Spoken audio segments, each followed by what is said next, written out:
¿Denunciar la violencia de género es estar contra los hombres? Ni todos los hombres somos violentos, ni somos asesinos de mujeres. Pero hay un hecho indiscutible. La inmensa mayoría de los condenados por delitos violentos, ya sea de una u otra edad, nacionalidad, cultura, religión, formación o nivel económico, son hombres. Lo que provoca tanta violencia contra la mujer, contra uno mismo y contra otros hombres en cualquier lugar del planeta a lo largo de toda la historia es la pervivencia de un modelo de varón que se identifica con la violencia, el poder y la negación de lo femenino. Una cosa es la violencia genérica y otra la violencia de género ejercida sobre la mujer por el hecho de serlo. Esta violencia machista es el eslabón extremo de una cadena de la que todos los hombres, de una u otra manera, formamos parte.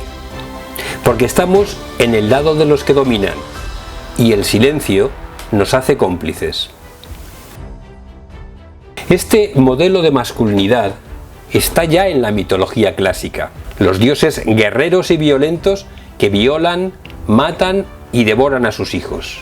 Está en las religiones, dominadas por un dios vengativo, omnipotente y con las mujeres relegadas a la categoría de esclavas del Señor. En las leyendas de caballeros, capitanes y reyes que anteponen la violencia y el poder a la razón o la tolerancia. Este modelo heroico tan chungo vale también para los famosos o los deportistas de ahora. No es extraño que los ídolos de muchos jóvenes sean hombres canallas, ambiciosos y competitivos.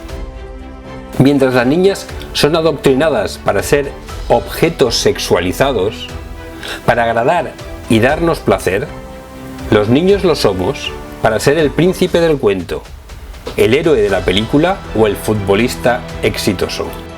La consecuencia de este aprendizaje es una pesada mochila. Estamos obligados a ser proveedores, defensores, autosuficientes y sexualmente activos. Y ojo con descuidarse. Debemos demostrar nuestra hombría permanentemente. Como podemos ver, una parte del cine, la televisión, los videojuegos y las canciones contribuyen a reforzar este modelo. Pero es la pornografía la más perniciosa escuela de violencia. Lo que los niños y adolescentes aprenden en la pornografía, lo intentan imponer a sus compañeras. Y si éstas no se dejan, siempre pueden comprarse un cuerpo de mujer en la prostitución. Es este un tema tan importante y complejo que le dedicaremos todo un módulo. En este orden de género, nosotros continuamos siendo los privilegiados y ellas las sometidas. Frente a cualquier intento de reafirmación, el varón ve peligrar su dominio y responde agresivamente. Por eso es tan habitual que se den situaciones extremas de violencia cuando una mujer decide romper una relación y separarse del novio, el marido o el amante. La idea del amor como posesión lleva directamente al terrible "la maté porque era mía". ¿Y por qué la denuncias tú?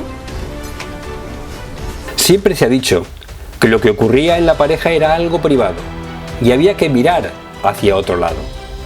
Al menos en eso se ha avanzado. Ahora entendemos que es una cuestión pública, ya que se violan derechos fundamentales de las mujeres, empezando por el derecho a la vida. Los asesinatos y las agresiones físicas son la expresión extrema de ese poder violento, pero no la única. Es más frecuente, pero más difícil de detectar, la violencia sexual, que consiste en imponer una relación sexual dentro o fuera del matrimonio.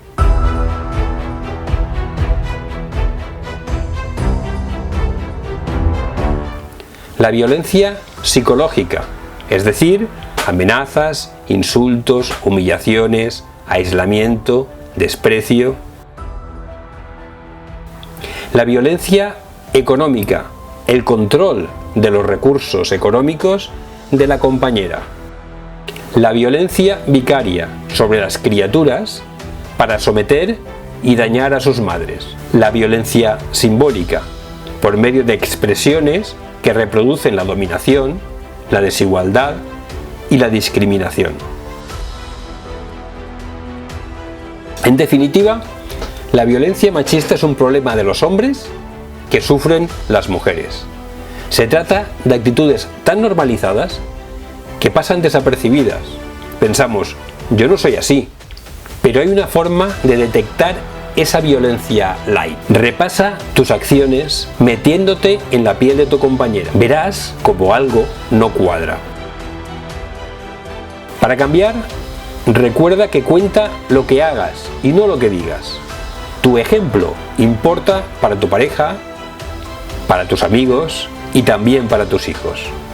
Para ellos, que debemos reclamar una coeducación integral en todos los niveles docentes. Y con los que maltratan, ¿qué podemos hacer? La experiencia nos enseña que es necesario reeducarlos, porque muchas mujeres no quieren separarse y acaban volviendo. Muchos hombres violentos encuentran nuevas parejas. Y muchos tienen hijos e hijas a los que pueden transmitir una actitud violenta. Los varones, jóvenes o adultos, debemos entender que el simple control de las mujeres, la devaluación de su persona, de su autonomía, son formas de violencia. Son los eslabones de una larga cadena que en muchos casos acaba llevando a la forma más extrema de violencia, la que atenta contra la vida de las mujeres.